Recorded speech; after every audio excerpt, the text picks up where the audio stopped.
itu dengan banyak anak, malah anak itu tidak mendapatkan kasih sayang yang cukup, tidak mendapatkan perhatian yang cukup.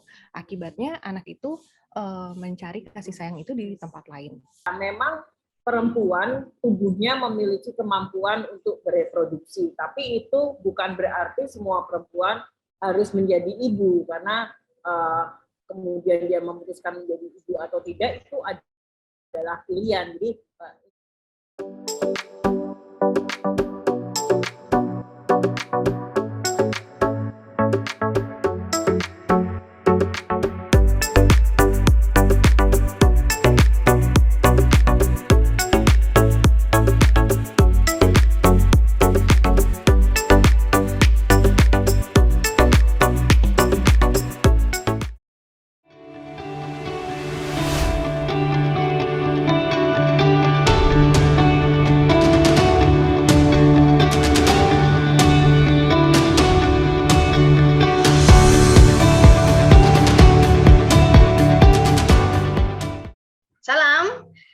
Selamat datang di channel Generations, channel yang akan membahas berbagai isu-isu terkini yang hangat dengan cara yang ringan dan santai. Saya Vivit Sambas, dan narasumber kali ini ada dua orang yang luar biasa. Yang pertama adalah Mbak Ratu Victoria Tunggono, yang bisa dipanggil Mbak Tori, seorang penulis trilogi novel, ada Gerbang Nuswantara, Candi Nuswantara, Jagat Nuswantara, novelet Foto dan Kopi, Essay Child Free and Happy. Kemudian narasumber berikutnya adalah Mbak Alia Swastika, seorang penulis, organisatoris, dan kurator seni rupa asal Yogyakarta. Nah, kali ini kita akan membahas sebuah topik yang menarik, yaitu perempuan pabrik anak.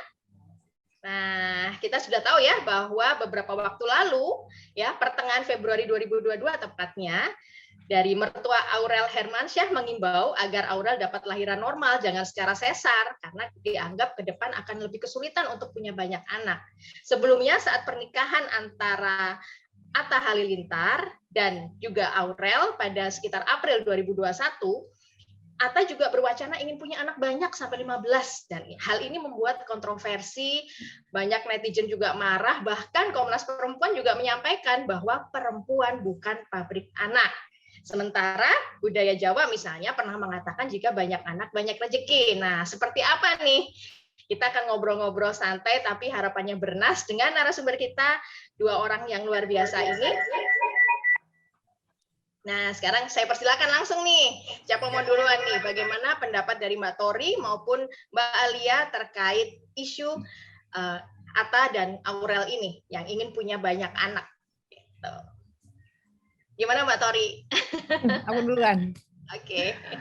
Sebetulnya sih aku nggak terlalu masalah ya. Maksudnya itu kalau dia emang happy-nya kalau ada anak 15, 20, 100 ya itu urusan dia sebetulnya ya. Jadi aku sih nggak ada komentar sebetulnya. No comment ya Mbak ya? Oke, Mbak Lia mungkin mau menambahkan? ya kalau saya sih punya anak memang hak gitu ya, hak untuk setiap pasangan, setiap orang tua untuk memutuskan gitu. Tapi saya kira dalam konteks sekarang keputusan untuk punya anak, jumlahnya berapa itu nggak hanya berkaitan dengan hal yang sifatnya personal ya, tapi juga dia punya konsekuensi sosial, itu yang juga harus dipertimbangkan sih. Kalau anak 15 misalnya dengan situasi kayak kita harus mempersiapkan apa, pakai popok, pampers, itu kan secara lingkungan juga kemudian menyumbang sampah lebih banyak ya, misalnya kalau kita membicarakan, kan kita terus juga artinya akan ada konsumsi untuk anak yang banyak, itu saya kira juga mendorong wacana tentang bagaimana sih manusia sekarang berkontribusi untuk lingkungan hidup gitu dengan jumlah anak sebanyak itu. Jadi nggak hanya memikirkan konsekuensi bagi diri kita sendiri, tapi juga sosial dan lingkungan. Oke. Jadi semua ada konsekuensinya ya, bukan hanya ke diri sendiri, tapi juga sosial dan lingkungan. Nah, apalagi juga terkait dengan misalnya isu sesar gitu ya Mbak ya, gitu ya. sebelum ke sana nih, terkait kemauan orang tua mertua nih, pihak ketiga di dalam suatu rumah tangga ya, walaupun itu orang tua kita sendiri, tapi menginginkan punya anak banyak. Nah, ini gimana nih? Gimana Mbak Tori? Aku pribadi, karena aku juga belum menikah dan aku nggak punya anak, jadi aku nggak terlalu bisa komentar sebetulnya di sini. Tapi aku setuju banget dengan kata-kata Mbak Alia tadi, karena segala hal itu punya konsekuensi. Oke, kita punya uang, kita merasa mampu untuk membiayai segala hal dari anak lahir sampai dia dewasa. Karena kalau setahu aku di luar negeri itu sampai dengan 17 atau 18 itu tanggung jawab orang tua, setelah itu anak boleh mandiri. Tapi kalau di Indonesia mungkin lebih lama ya. Tapi kalau misalkan materi saja itu kan tidak cukup. Harus ada sentuhan orang tua pada anak. Seperti tadi Mbak Alia bilang harus ada gantiin popok, apa segala macam. Siapa yang akan melakukan itu? Entah apa untuk 15 anak gitu kan. Sedangkan belajar dari angkatan di atas kita, mungkin di atas angkatan orang tuaku atau nenekku malahan, itu dengan banyak anak, malah anak itu tidak mendapatkan kasih sayang yang cukup, tidak mendapatkan perhatian yang cukup. Akibatnya anak itu mencari kasih sayang itu di tempat lain. Jadi hal itu kan yang membuat kita concern. Apakah kita dengan kemampuan kita secara materi oke, tapi apakah secara mental juga oke dengan kuota lagi kurang lebih 15 anak itu gitu. Apakah semua anak akan terjamin well-being-nya? Karena itu yang menjadi concern kalau buat saya adalah well-being. Kalau Mbak Alia tadi juga menyebutkan dari environment-nya gitu. Jadi apa tadi pertanyaannya yang terakhir? Ya, jadi kaitannya juga bagaimana pendapat Mbak nih soal kalau orang tua atau mertua minta anak banyak gitu ya. Nah makanya kalau itu aku nggak terlalu bisa ngomong karena aku juga tidak mengalami punya mertua aja enggak, apalagi dituntut gitu ya. Tapi kalau dari pengalaman yang aku lihat di sekitar teman-temanku, tuntutan orang tua itu bisa membebani anak atau yang sekarang mau menjadi orang tua. Karena punya anak itu kan harus dari kesadaran diri sendiri. Karena anak itu bukan hanya sekedar harus dilahirkan atau untuk dilahirkan, tapi anak itu juga kan harus dibesarkan, harus di nurture juga, dibimbing, bukan hanya diajarin, tapi dibimbing juga. Bukan cuma itu, juga diasuh. Jadi itu menjadi orang tua buat saya tanggung jawabnya besar sekali. Ketika orang tua atau nenek nih, yang calon nenek atau kakek membebani anaknya untuk punya anak, dia harus make sure dulu bahwa anaknya ini sudah layak menjadi orang tua. Menurut saya sih seperti itu. Jadi kalau misalkan mau menuntut untuk punya anak atau memberi cucu, itu seharusnya melihat kesiapan anaknya dulu, udah siap belum nih? Kalau secara raga atau secara materi sudah siap, apakah secara mental juga siap? Dan itu adalah tugas orang tua mempersiapkan anaknya untuk siap menjadi orang tua lagi untuk generasi berikut-berikutnya lagi. Kalau menurut saya sih seperti itu. Jadi bukan hanya meminta atau aku pengen punya anak, punya cucu banyak nih, tetapi ada konsekuensi. Sekali lagi kita bicara mengenai konsekuensi ya. Dan saya tetap ke Mbak Tori dulu nih ya sebelum ke Mbak Alia, karena terkait juga dengan apa yang Mbak tulis ya, child free and happy. Artinya ada sebuah keputusan yang sudah dinyatakan atau di state oleh seorang Mbak Tori gitu ya. Gimana nih Mbak, pilihan sebuah keputusan atau pilihan untuk child free and happy? Ya, kalau saya berangkat dari masa kecil saya memperhatikan sekitar saya, dari situ saya memutuskan, oke, mungkin menjadi orang tua bukan jalur saya, karena saya tidak merasakan gairah atau excitement ketika ada ide tentang saya menjadi orang tua. Itu bukan sesuatu yang membuat saya excited, bukan sesuatu yang membuat saya kebayang, wah nanti kalau punya anak gini. Itu terjadi pada adik saya. Saya mau punya anak, nanti akan saya apain gitu ya, anaknya mau asuh seperti apa, dia punya pola parenting yang sudah diobrolin dengan suaminya. Tapi buat saya tidak ada excitement seperti itu. Jadi saya memutuskan, oh berarti parenting atau menjadi orang tua bukan jalur saya. Dan karena itu saya jadi ada konsekuensi juga kan. Jadi untuk setiap keputusan ada konsekuensi. Berarti saya harus merasa bahagia dengan diri saya sendiri, dengan apa ya namanya, dengan bukan akibat, konsekuensi juga bahwa saya tidak akan menemukan laki-laki yang mau berkomitmen dengan saya tanpa punya anak. Karena di Indonesia hampir sebagian besar laki-laki itu ingin punya anak. Jadi ketika saya merasa saya tidak bisa memberikan itu, maka saya harus terima konsekuensinya bahwa saya harus bahagia dengan diri saya sendiri tanpa ada suami, tanpa ada anak. Jadi itu adalah hal yang saya persiapkan. Makanya kalau dibilang child free and happy, sebetulnya itu juga judul bukan dari saya, tapi dari penerbit. Tapi saya rasa, oh ini paling cocok gitu ya saya. Karena saya merasa nggak masalah kok, child free itu bukan berarti merana, bukan berarti nelangsa, bukan berarti kesepian. Tapi child free itu harus happy. Kalau tidak happy ya jangan child free gitu. Sama seperti punya anak, kalau mau punya anak harus happy. Kalau kita nggak happy punya anak, anaknya kesian. Soalnya harus menanggung apa ya, amarah atau ketidaksiapan orang tua itu anak yang harus menanggung. Jadi apapun yang terjadi, apapun pilihannya harus happy. Kalau dari aku seperti itu. Oh, apapun pilihannya harus happy, keren banget. Nah, pemirsa dari Generation, tadi adalah pendapat dari Mbak Tori, dan saya kepoin loh IG-nya Ratu Victoria, dan banyak sekali apa yang disampaikan, video-video pendek ya Mbak ya, yang menarik untuk kita cermati. Dan salah satunya adalah yuk sadar yuk. Nah, kepoin ya di dalam IG-nya dari Ratu Victoria, narsum kita yang pertama hari ini. Nah, ngomong-ngomong soal hak dan pilihan, apapun pilihannya harus happy gitu kan ya Mbak ya. Nah, saya juga ada sebuah tulisan ya, ada sebuah sumber dari konferensi internasional tentang kependudukan dan pembangunan, bahwa ada juga yang namanya hak reproduksi. Kenali 12 hak reproduksi dan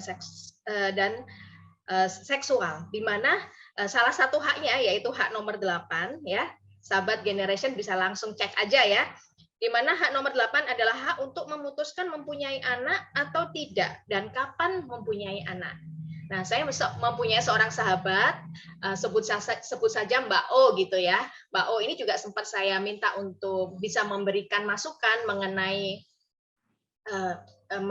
perempuan bukan pabrik anak, tetapi kebetulan beliau juga agak keberatan karena beliau sendiri adalah seorang ibu dari 9 anak Mbak O ini, dan beliau mengatakan keberatan ya dengan pernyataan bahwa perempuan bukan pabrik anak, dan bahwa dia mempunyai anak 9 itu bukan direncanakan, tetapi ya itu sudah terjadi dan dia tidak menyesali hal itu gitu. Jadi itu juga merupakan hak yang beliau katakan, itu juga merupakan hak dong orang mau punya anak berapa atau tidak punya anak, seperti juga dari bagian dari 12 hak reproduksi ini.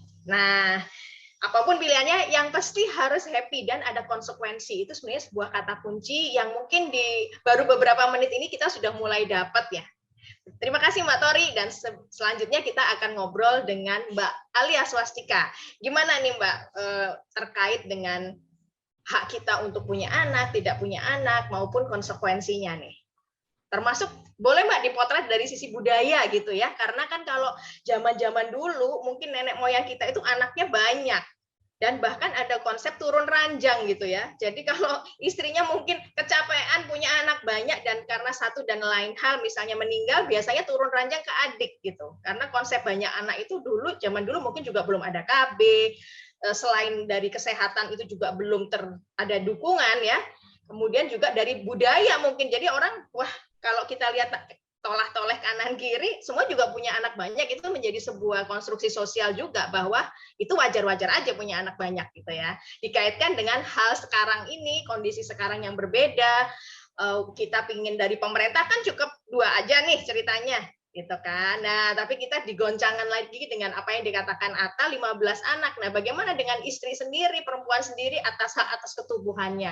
Nah, gimana nih masukan dari Mbak Alia untuk sahabat Generation? Silakan Mbak.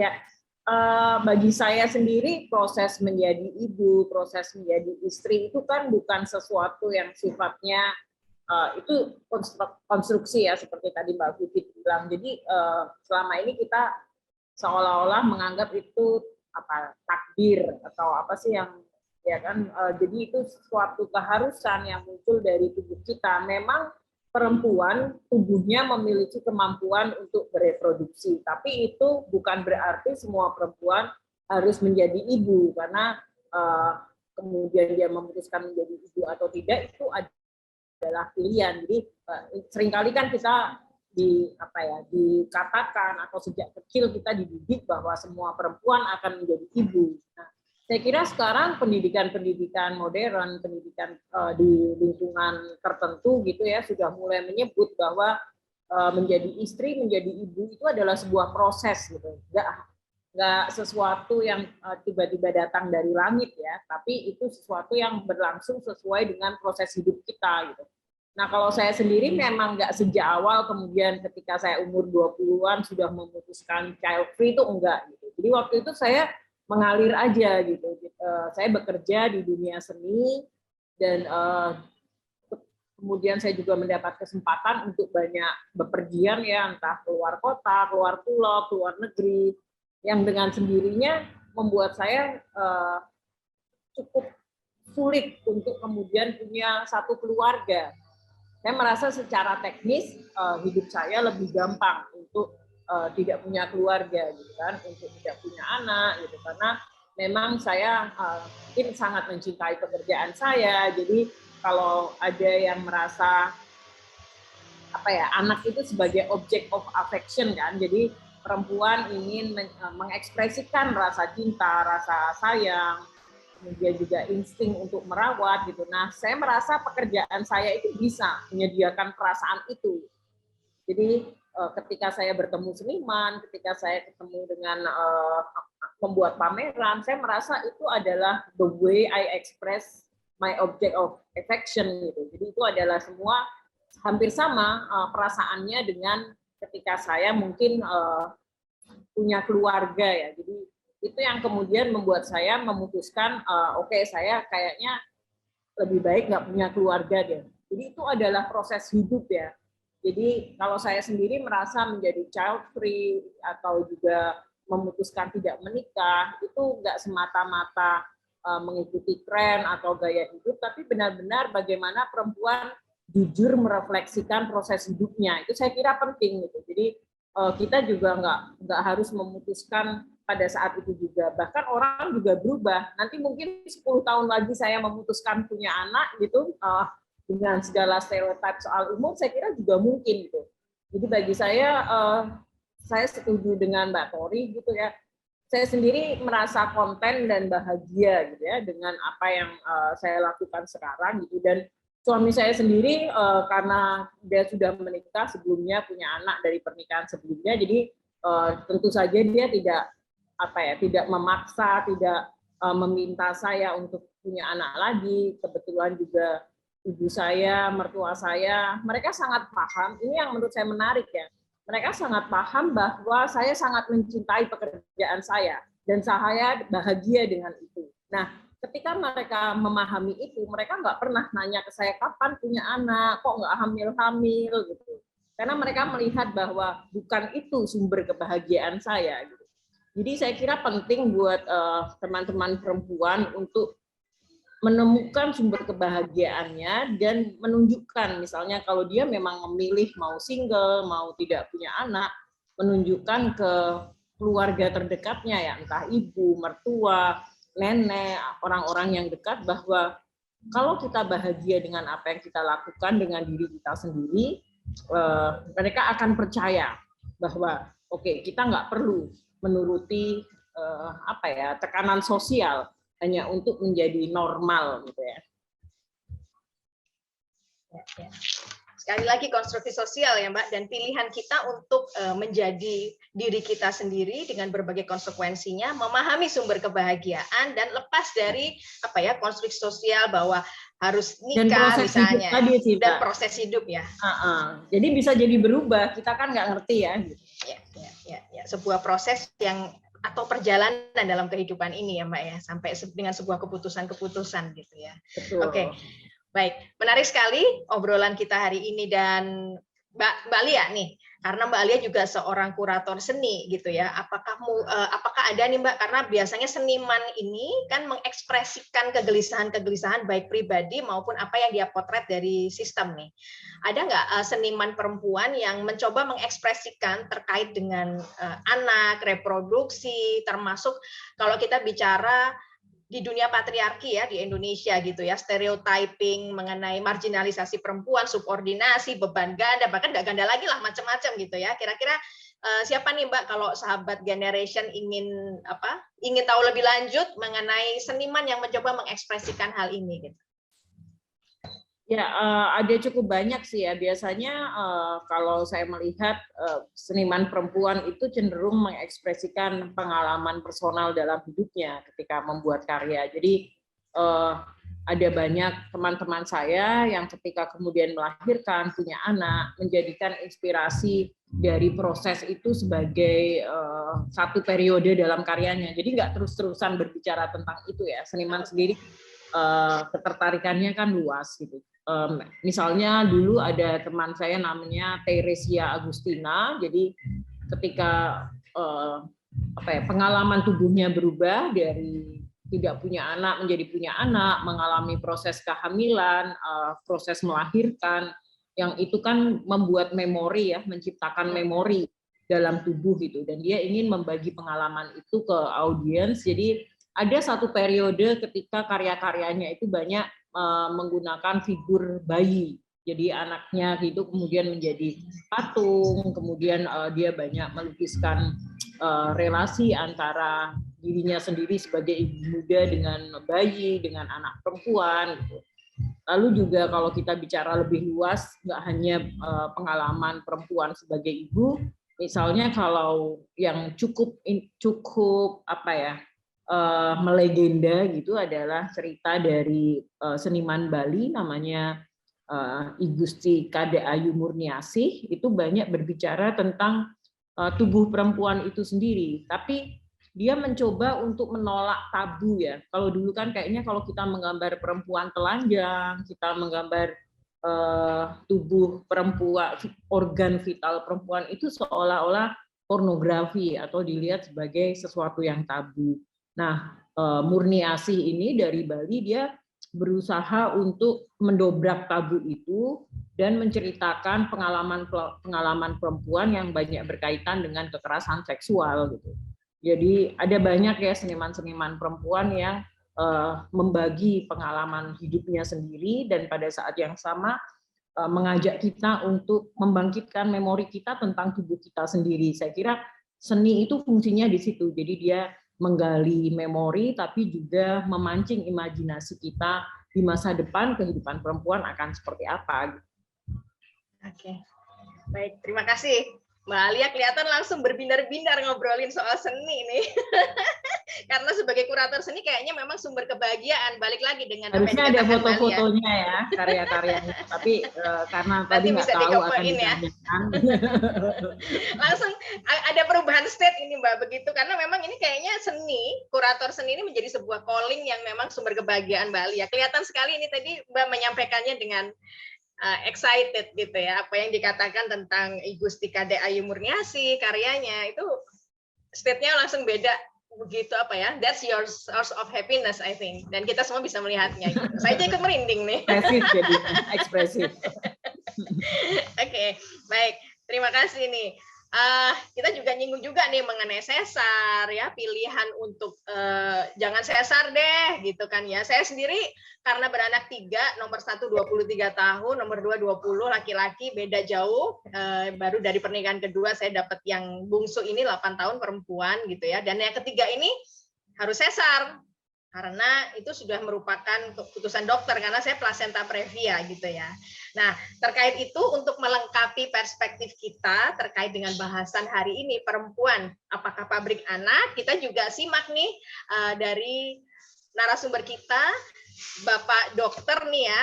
Nah, akan kita tayangkan rekaman suaranya. Jumlah anak yang paling ideal itu adalah sebenarnya sudah pernah dicanangkan pemerintah. 2 anak lebih baik. Ini fungsinya adalah untuk mengendalikan populasi penduduk. Jumlah anak yang tidak terkendali itu biasanya di kalangan masyarakat menengah ke bawah. Nah, tapi sekarang kan memang ada beberapa keluarga yang memang dia menginginkan anak banyak dengan alasan anak banyak itu banyak rezekinya. Tapi dipandang dari sisi kedokteran, kebidanan dan kandungan, jumlah anak banyak itu sangat berisiko. Berisiko baik bagi kesehatan ibu maupun bayinya. Nah, 5 anak atau lebih itu kita sudah kategorikan sebagai namanya grande multipara. Nah, sampai sudah ada kategorinya di ilmu kedokteran itu berarti dia merupakan suatu kelompok yang berisiko tinggi. Banyak anak tentu mempengaruhi kesehatan. Dia dapat meningkatkan risiko kejadian preeklamsia namanya ya, atau dikenal dulu dengan namanya keracunan kehamilan. Nah, ini keadaan di mana tekanan darah ibu tinggi pada saat hamil dan kemudian bisa terjadi risiko kejang pada saat menjelang kehamilan berakhir atau pada saat kelahiran atau justru setelah melahirkan. Nah, ini sangat membahayakan dan merupakan salah satu penyebab kematian terbanyak di dunia untuk ibu hamil.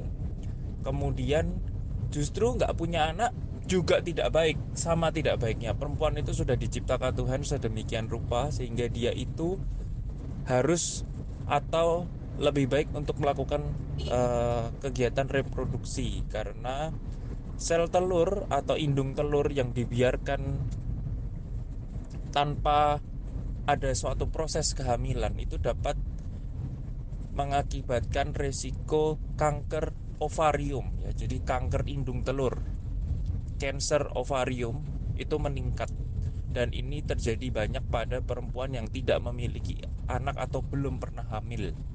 Dari sudut pandang kedokteran, operasi sesar itu dianjurkan atau tidak? Tentu operasi sesar dianjurkan jika ada indikasinya. Indikasi itu adalah suatu jalan atau suatu pintu. Ya, jadi seandainya salah satu indikasi operasi sesar yang paling tepat itu adalah seperti adanya gawa janin atau keadaan janin itu tidak baik sehingga dia harus dilahirkan sesegera mungkin. Lalu yang kedua itu adalah salah satunya plasenta previa atau plasenta yang menutupi jalan lahir. Nah, ini harus dilakukan operasi sesar. Jika tidak dilakukan maka nyawa ibu dan bayi dalam bahaya dan bisa mengakibatkan kematian. Oke, demikian pendapat dari narasumber kita, Bapak Dr. Yohanes Ido Adventa, spesialis OB/GYN. Oke. Jadi secara medis juga ada pandangan dari beliau ya, dan saya kira setiap konsekuensi tentu juga pasti ada ini ya, apa yang harus dilakukan supaya itu tidak terjadi ya. Tadi apa yang disampaikan child free pun juga mungkin ada konsekuensinya kalau secara medis gitu ya. Jadi harus melakukan apa, tentunya itu sebuah konsekuensi dan perencanaan yang mesti dipersiapkan gitu ya, Mbak Tori, Mbak Alia. Mbak Tori ada pendapat Mbak terkait hal ini? Kalau pendapat mungkin aku setuju, memang selalu ada resiko dari segala hal di dunia. Punya anak ada resikonya, tidak punya anak juga ada resikonya. Yang penting ketika kita memutuskan, kita sudah tahu persis resikonya seperti apa, dan seperti Mbak Vivi tadi bilang, ada tindakan preventif atau persiapan untuk menghadapi itu. Misalkan kalau saya pribadi, saya percaya batin yang tenang atau kondisi yang bahagia, atau tadi Mbak Alia kata-katanya adalah konten, itu membuat badan kita lebih sehat. Apalagi kalau kita rajin berolahraga, itu bisa kita lakukan untuk misalkan menghindari resiko kanker tadi. Tapi kalau misalkan terjadi pun kita sudah tahu harus seperti apa.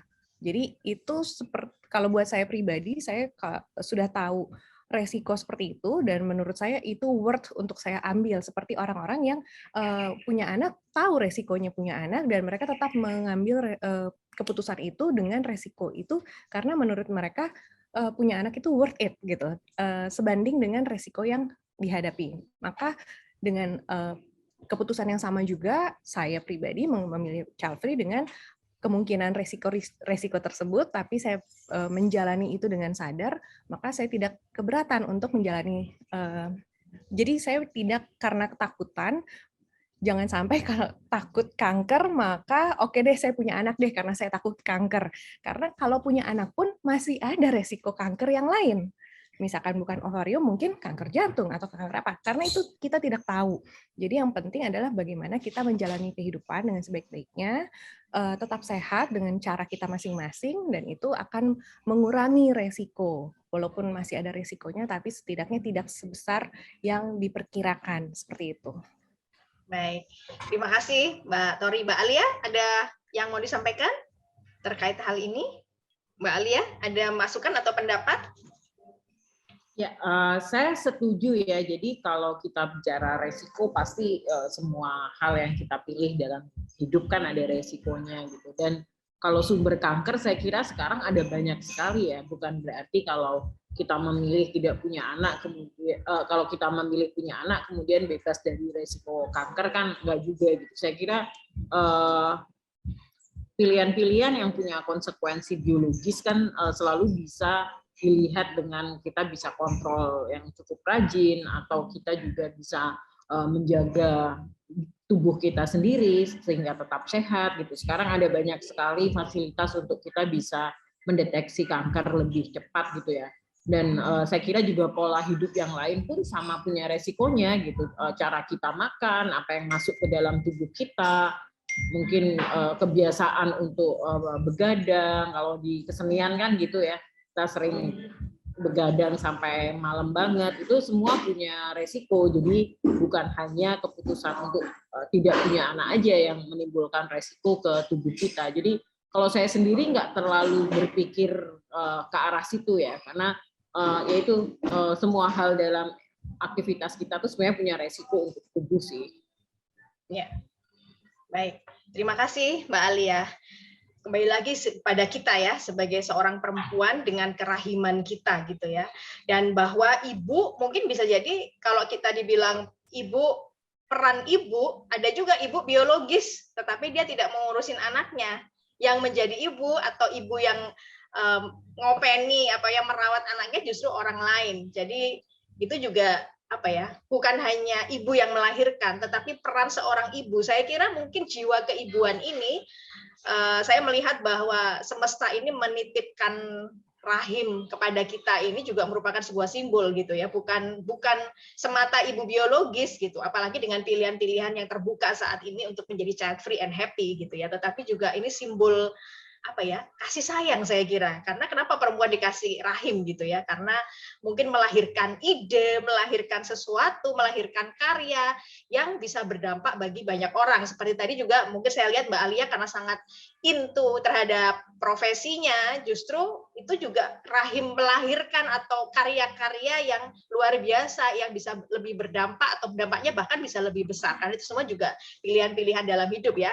Saya juga untuk tema hari ini saya sampai searching, googling, salah satunya juga saya searching itu Julia Suryakusuma gitu ya, dengan keputusannya untuk bagaimana peran seorang perempuan sebagai seorang istri, seorang ibu, sebagai anak, kemudian juga bagaimana dengan diri saya sendiri yang lepas dari semua identitas-identitas itu ya. Mbak Tori, saya sempat melihat tuh ya, mengenai salah satu video pendeknya Mbak Tori gitu, apa sih identitas kita bila kita terlepas dari kita sebagai ibu, sebagai istri, sebagai ini, siapa diri kita gitu ya Mbak Tori ya. Mungkin boleh dikasih ini diri kita sebagai dengan berbagai peran kita dan kita sendiri nih, who am I gitu ya. Silakan Mbak Tori. Iya, jadi ketika saya pertama kali ke Bali untuk menetap sekitar 9 tahun silam, atau mungkin sekarang sudah 10 tahun ya, ada orang yang bilang ke saya, dan itu melekat kuat untuk saya, adalah kita itu di dunia hanyalah menjalankan peran. Dunia itu seperti panggung sandiwara. Jadi seperti yang di lagu yang sangat tenar di tahun 90-an itu, dunia adalah panggung sandiwara dan kita adalah pemerannya. Nah, peran apa yang kita jalani dalam hidup itu kan pertama-tama dalam hidup kita menjadi anak.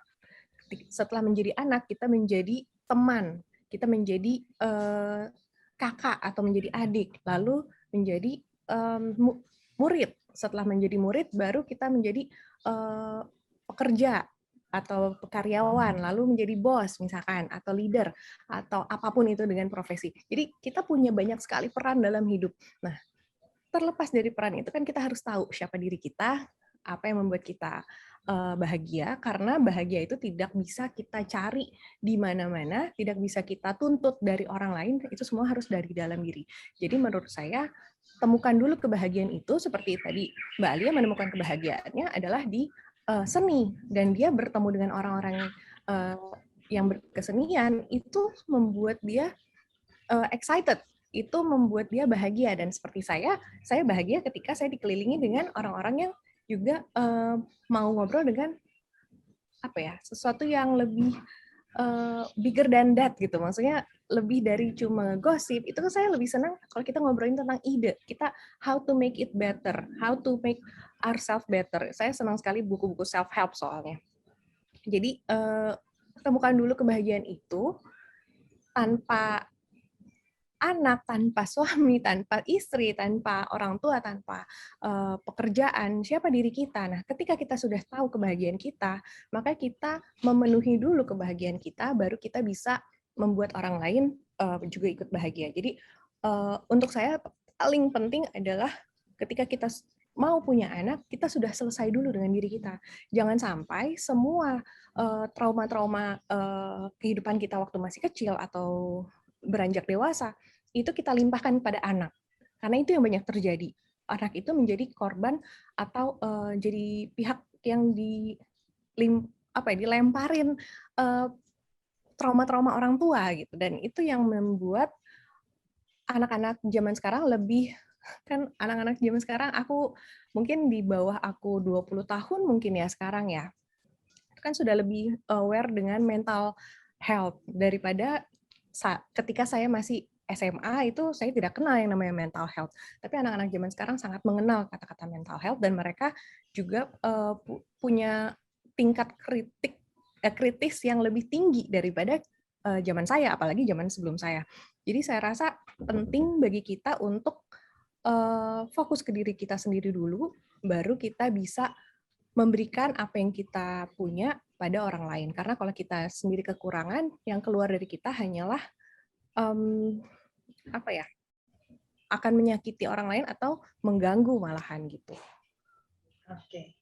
Baik, jadi kita harapannya selesai dengan diri kita nih ya, agar trauma kita sebagai orang tua pun juga nggak turun kepada anak, dan kita fokus pada sumber-sumber kebahagiaan kita. Nah, kemudian juga paham konsekuensinya. Jadi apapun pilihannya pastinya harapannya dengan berkesadaran. Yuk sadar yuk, katanya Mbak Tori seperti itu. Baik, ini mendekati akhir nih, kita juga paham bahwa kita perempuan hidup di dunia patriarki. Pada saat suami kita meminta kita punya anak 15 nih, pertanyaannya, bagaimana kita tidak hanya tadi sudah bicara mengenai pilihan, mengenai konsekuensi, kemudian hak kita, hak untuk punya anak atau tidak punya anak. Bagaimana dengan jaminan bagi seorang perempuan kalau ternyata ada sesuatu dalam pernikahannya gitu ya, dengan dia sudah terlanjur atau dalam tanda kutip sudah punya anak banyak. Karena saya sendiri pernah sebagai seorang single parent ya, selama 8,5 tahun dengan 2 anak. Kalau yang namanya sampai terjadi sebuah perceraian di Indonesia ini kan belum ada nih yang namanya, mungkin baru di atas kertas, yang namanya tunjangan anak itu kan hanya di atas kertas. Sementara di luar negeri itu kan yang namanya tunjangan anak itu melekat, suami wajib untuk memberikan tunjangan pada anak sampai anak 17 gitu ya. Kalau enggak ada konsekuensi hukum. Sementara di Indonesia kalau kita bicara bukan hanya pilihan kita, tetapi juga bagaimana secara sistem itu ada perlindungan jaminan untuk perempuan dan anak, saya kira belum ada di Indonesia. Gimana dong? Udah kadang punya anak banyak, suaminya kawin lagi misalnya. Si istri dia tidak punya belum ada kemerdekaan finansial selama ini, terus bagaimana nih dia menyiapkan dirinya. Jadi memang mungkin akan banyak perspektif yang bisa kita potret lebih jauh ya, dengan pilihan-pilihan bagaimana perempuan di dunia patriarki, kemudian kalau dia ternyata fokus dan dia tidak menyiapkan diri untuk sewaktu-waktu si kapalnya ini nakodanya pergi dan segala macam, bagaimana dengan kapal ini gitu, bisa karam kan ya gitu. Saya sendiri pernah mengalami soalnya sebagai single mom, harus cari duit karena pilihannya kalau nggak cari duit ya gimana dong gitu. Mungkin saya 8,5 tahun menjadi ibu biologis itu, karena anak saya ibaratnya yang mengasuh dari pagi sampai malam adalah asisten rumah tangga saya gitu kan, yang ngomong anak-anak saya. Itu juga sebuah pilihan-pilihan dan konsekuensi yang harus dihadapi. Jadi menyiapkan banyak hal, bukan kita nakut-nakutin enggak ya, tetapi bahwa kita bicara konsekuensi secara lebih luas. Dan ini juga mungkin masukan juga buat pemerintah, gimana tuh tunjangan anak, kewajiban untuk itu sampai berakibat hukum, sehingga orang nggak akan sembarangan meninggalkan keluarga, kawin lagi, kawin mawin, dan tidak memberikan hak kepada anak-anaknya. Jadi memang kita harapannya juga lebih ada hal yang lebih sistematis, terutama dari pemerintah ya, untuk melindungi perempuan anak di negara kita gitu ya. Harapannya itu tuh ke depan. Baik. Boleh komentar dikit nggak, Mbak? Silakan Mbak Lia, sangat welcome. Tadi kan disebut perempuan harus menyiapkan diri ya dalam situasi-situasi terburuk ketika pilihannya kemudian tidak berjalan sesuai harapan. Tapi ini saya ingin menggarisbawahi bahwa karena menikah itu kan dan punya anak, punya keluarga itu kan pilihan berdua ya, nggak dilakukan hanya satu orang aja. Jadi yang perlu dipersiapkan nggak hanya perempuan, tapi juga laki-laki. Nah, problemnya di Indonesia, kalau kita membaca buku teks atau di sekolah gitu, bahkan pelajaran bahasa Indonesia, pelajaran IPS gitu ya, dulu pendidikan moral Pancasila, moralnya seolah-olah yang harus bertanggung jawab dalam urusan rumah tangga adalah ibunya gitu. Nah, ini yang saya kira perlu dilakukan juga ya, selain kita mendorong mengadvokasi jaminan hukum, kita juga harus mempersiapkan laki-laki untuk melihat keluarga itu sebagai tanggung jawabnya yang lebih daripada hanya memberikan uang ya, atau memberikan nafkah gitu. Ketika membicarakan tanggung jawab ayah, tanggung jawab keluarga, saya kira perlu juga disebut dikonstruksi dalam pemikiran laki-laki bahwa ketika kemudian pernikahannya gagal, anak-anak itu tetap tanggung jawab si laki-laki itu. Tidak hanya berkaitan dengan finansial ya, tapi juga dukungan moral, dukungan psikologis gitu. Nah, ini yang menurut saya sangat jarang gitu. Isu-isu feminisme kan lebih banyak diperkenalkan untuk perempuan. Tapi justru sebenarnya saya melihat bahwa laki-laki itu juga perlu diperkenalkan dengan kesetaraan gender, karena justru mereka juga yang harus berubah gitu. Kalau perubahannya hanya berlangsung di perempuan, tapi laki-lakinya tidak berubah, saya kira kita nggak ketemu-ketemu nih. Nah, ini yang menurut saya juga kita harus usahakan bersama ya, bahwa mendidik tentang kesetaraan itu tidak hanya ke perempuannya aja, tapi juga laki-laki, dan itu bisa dimulai di rumah gitu. Jadi kita tidak membedakan hak anak perempuan dan anak laki-laki, tapi mereka punya tanggung jawab yang sama untuk membangun atau menciptakan ruang domestik yang aman di rumah itu. Termasuk kerja-kerja mencuci piring, memasak, itu laki-laki juga harus bisa. Ya. Waduh, itu kalau ketemu laki-laki seperti itu hebat banget ibunya mendidik dia seperti itu ya. Balik lagi nih kepada ibu sebagai fungsi pengasuhan ya, bukan hanya ibu yang melahirkan secara biologis gitu. Tapi saya kira semua pilihan bagi seorang perempuan semua bisa menjadi ibu nih. Artinya ibu yang mengasuh, nurturing siapapun untuk bisa menjadi lebih baik dengan pilihan-pilihan kita di profesi maupun pilihan-pilihan pelayanan kita. Seperti itu gitu ya Mbak Alia, Mbak Tori ya. Baik. Aku boleh tambahin lagi Mbak, silakan Mbak. Jadi mendukung kata-kata Mbak Alia barusan tentang bagaimana seorang anak itu dididik. Perempuan dan laki-laki, perempuan harus bisa untuk strong juga, laki-laki juga harus bisa untuk lembut juga. Nah, itu saya rasa tidak bisa hanya ibu yang berperan. Jadi, kalau tadi Mbak Vivit bilang bagaimana peran ibu mengasuh anaknya, itu kembali lagi bahwa beban parenting tetap hanya ada di ibu. Karena yang sejak berpuluh-puluh tahun, mungkin ratusan tahun, yang terjadi seperti itu. Tapi beban parenting itu ada di dua pihak, laki-laki dan perempuan. Jadi, sebagai ayah, jadi gini, anak-anak kecil itu di 5 tahun pertama usianya, itu kan golden age ya, di 5 tahun pertama usianya, dia melihat segala sesuatu, dia menyerap segala sesuatu, dia tidak mendengarkan perintah atau ajaran, wejangan, nasihat, tapi mereka mencontoh orang tuanya. Ketika dia melihat bahwa sosok ayah itu di rumah hanya baca koran, lalu pergi ke kantor, lalu pulang marah-marah misalnya, itu yang dia tahu tentang, oh, laki-laki itu seperti itu. Maka sebagai ayah, jika berpikir mau menjadi ayah, jadilah ayah yang baik gitu ya. Maksudnya dengan di rumah itu, aku pernah baca, aku mungkin nggak terlalu cocok untuk ngomong ini karena aku tidak mengalami itu, tapi aku pernah baca di sebuah artikel di koran luar negeri bahwa di dalam sebuah keluarga yang paling penting, orang-orang paling penting di keluarga itu adalah suami dan istri, ayah dan ibu, bukan anak-anak. Kalau fokus kita ke anak-anak, mereka akan tumbuh menjadi generasi yang spoiled. Tapi ketika fokus adalah suami dan istri, ketika hubungan mereka balance dan mereka benar-benar bisa menjadi partner, maka anak-anak itu mengikuti jejak mereka. Jadi ketika orang tua itu sendiri-sendiri tumbuhnya dan masing-masing ke anak dengan cara masing-masing, itu anak bingung, aku harus melihat kemana. Tapi ketika orang tua itu bisa kompak dan bisa benar-benar menjadi partner, maka anak-anak akan mengikuti jejak orang tuanya atau contoh yang diberikan oleh orang tua. Maka dari itu buat saya parenting itu bukan hanya perempuan, seperti tadi Mbak Alia bilang, parenting itu laki-laki juga. Jadi bukan hanya kita mendidik anak-anak, tapi kita mencontohkan sebagai orang tua, kita menjadi ayah, misalkan untuk laki-laki, kita menjadi ayah yang seperti apa? Apakah ayah yang mencintai istrinya? Maka anak akan belajar bahwa, oh, ke perempuan, saya akan mencintai istri saya nanti seperti ayah saya mencintai ibu saya, seperti itu.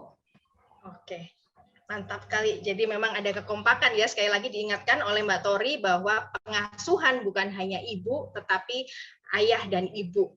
Dan keibuan itu saya kira harus dimiliki oleh setiap orang ya. Keibuan dalam tanda kutip nurturingnya itu kan jiwanya lebih kuat nih ya. Itu yang harus kita miliki bersama. Baik, terima kasih Mbak Alia. Ada sepatah dua kata yang mau disampaikan lagi atau closing statement baik Mbak Alia maupun Mbak Tori yang akan disampaikan kepada sahabat generation yang terkait dengan hak mereka, pilihan-pilihan hidup mereka terkait dengan punya anak atau tidak, dan tema hari ini, sesuai tema hari ini. Silakan Mbak Alia, Mbak Tori. Ya, kalau saya ingin menguatkan aja ya bahwa kalau tadi kita bicara support system, kita mengharapkan bagaimana dukungan negara, bagaimana sistem sosial juga berubah, tapi pada saat yang sama kita juga sebagai perempuan harus saling mendukung ya. Jadi ini yang saya kira penting gitu, bahwa support system itu kita bisa ciptakan sendiri sembari kita juga mendorong dan mengadvokasi negara yang sebenarnya punya tanggung jawab ya untuk melindungi semua warga negaranya. Nah, support system dalam perempuan ini kita bisa menguatkan sisterhood, kita bisa berbagi pengalaman seperti ini, kita juga mendengar kisah-kisah perempuan dari seni, dari film, dari musik, dari buku, saya kira banyak sekali, dan dari situ kita mulai mencoba mengubah persepsi kita tentang itu tadi ruang domestik yang seharusnya tidak hanya identik dengan perempuan, tapi dibagi bersama. Juga penting acara-acara seperti Hari Perempuan Internasional, Hari Ibu, atau apapun yang Hari Anak misalnya, itu tidak hanya menjadi selebrasi, tapi juga cara kita untuk saling terhubung dan menciptakan ruang aman untuk semua. Itu aja. Wah, oke. Jadi support system dan sisterhood untuk kita semua. Baik, terima kasih. Mbak Tori, closing statement untuk sahabat generation, silakan.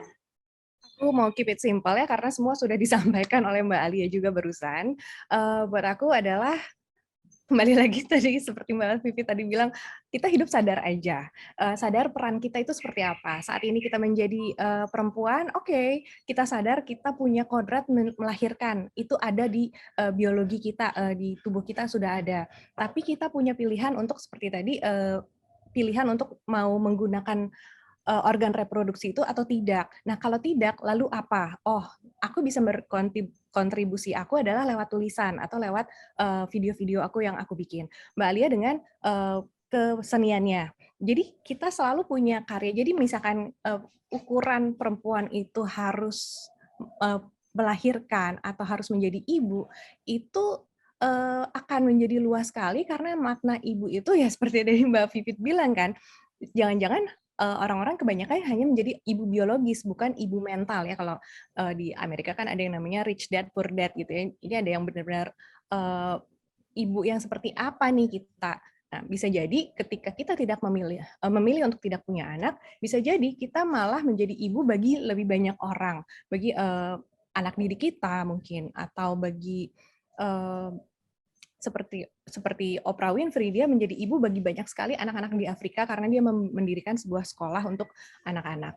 Jadi buat saya makna ibu itu kita maknai ulang ya, kita maknai kembali ibu itu apa, karena juga perempuan itu apa, supaya kita tidak terjebak dengan apa tuh namanya? Stereotyping, konstruksi sosial. Iya benar, tidak terjebak dengan stereotip ya, atau pemikiran-pemikiran yang sudah terkonstruksi seperti itu atau sistem seperti itu.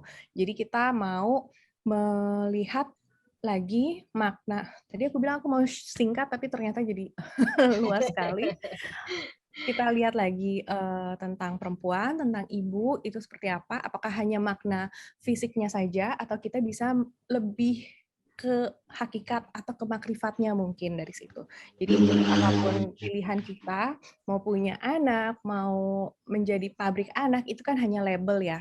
Ketika saya lihat orang yang bisa punya 9 anak, 15 anak, mungkin dia happy dengan pilihannya, dan itu sah-sah aja. Kita tidak berhak untuk bilang, kok perempuan jadi pabrik anak. Kalau dia bahagia, kenapa tidak?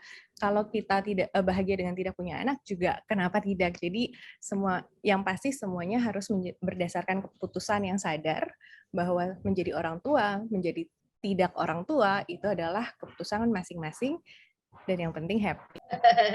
Baik, terima kasih. Yang penting juga sadar dan bahagia gitu ya. Jadi beberapa hal saya tidak bisa menyimpulkan ya, karena ini Pak banyak banget hal-hal yang bisa ditarik dari pembicaraan kita hari ini. Dan saya sepakat bahwa mungkin ruang-ruang temu semacam ini itu bisa lebih sering lagi untuk dilakukan, karena apa? Kita bisa banyak interaksi, banyak perspektif yang membuat kita mempunyai lebih banyak pertimbangan, lebih bijak dalam memutuskan sesuatu dalam hidup kita.